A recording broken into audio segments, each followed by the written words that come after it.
കാരണം നമ്മൾ ഗൂഗിൾ പേ ടെസ്റ്റ് ഒക്കെ വന്ന ടൈമിൽ നമുക്ക് ഇങ്ങോട്ടേക്ക് കുറെ പൈസ തരുന്ന 1000 2000 ഒക്കെ സ്ക്രാച്ചിൽ കിട്ടിയിരുന്നു. ഇപ്പൊ എന്താണ്, നമ്മൾ അങ്ങോട്ട് പൈസ കൊടുക്കേണ്ട ഒരു കൺവീനിയൻസ് ചാർജ് വരികയാണ്. ഇപ്പൊ നമുക്കറിയാം, മൊബൈൽ റീചാർജ് ചെയ്യുമ്പോൾ ചെറിയൊരു എമൗണ്ട് അവര് അതിന് പിടിക്കുന്നുണ്ട്. അതിന് പുറമെ അടുത്ത പണിയും കൂടെ വന്നു.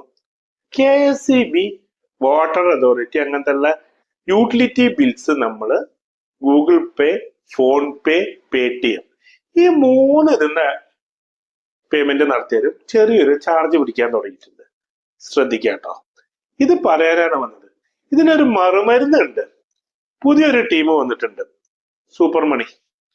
പേടിക്കണ്ട, നമുക്ക് പരിചയമുള്ള ഒരു ഫാമിലി തന്നെയാണ് ഫ്ലിപ്കാർട്ടിന്റെ. ധൈര്യമായിട്ട് ആ ആപ്പ് യൂസ് ചെയ്യാം. ഇതൊരു പെയ്ഡ് പ്രൊമോഷനോ ഒന്നുമല്ല, ജസ്റ്റ് ഒന്ന് പറഞ്ഞിട്ടേ ഉള്ളൂ. അതില് അവര് ഇത്ര പെർസെന്റേജ് ഒന്നുമില്ല.